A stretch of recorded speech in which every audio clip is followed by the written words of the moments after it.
غلام رسول غلام رسول غلام رسول کے مدنی پھول کے مدنی آیا مدنی بن غلام. کنیز فاطمہ، جس درخت کے پاس آپ جھولا جھول رہی ہیں، کیا آپ کو اس کے بارے میں کچھ پتا ہے؟ نہیں، مجھے تو نہیں پتا. غلام رسول بھائی، اس درخت میں ایسا کیا ہے؟ آئیے میں آپ کو اس کے بارے میں کچھ بتاتا ہوں. کنیز فاطمہ، یہ درخت دوسرے درختوں کی طرح نہیں ہے. دیکھو، یہ درخت بہت مضبوط ہوتا ہے اور اس کے پتے بھی نہیں جھڑتے. ہمارے پیارے آقا صلی اللہ تعالی علیہ وآلہ وسلم نے اسے مسلمان کی طرح ارشاد فرمایا ہے. مسلمان کی طرح؟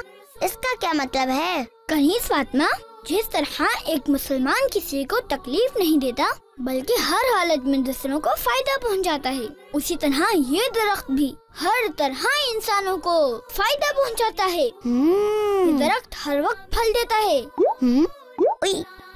اور سب سے بڑھ کر ہمارے پیارے آقا صلی اللہ تعالی علیہ وآلہ وسلم کھجور پسند فرماتے اور اسی سے روزہ کھولتے تھے.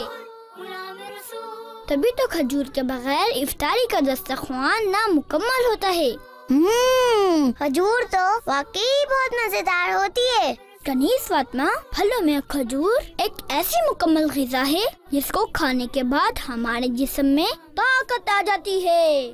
رمضان المبارک میں دن بھر بھوکے پیاسے رہنے کی وجہ سے ہم کمزور ہو جاتے ہیں، اسی لیے روزہ کھولنے کے وقت ایک ایسی غذا کی ضرورت ہوتی ہے جو جلدی ہضم ہو جائے اور ہمیں زیادہ سے زیادہ طاقت پہنچائے.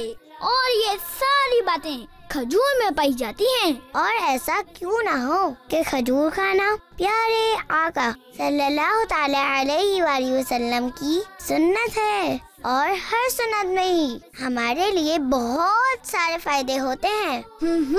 تو پیارے بچوں، آپ بھی جب افطار کریں تو سب سے پہلے کھجور کھایا کریں تاکہ آپ کو طاقت حاصل ہو اور کھجور سے افطار کے سنت پر بھی عمل ہو جائے.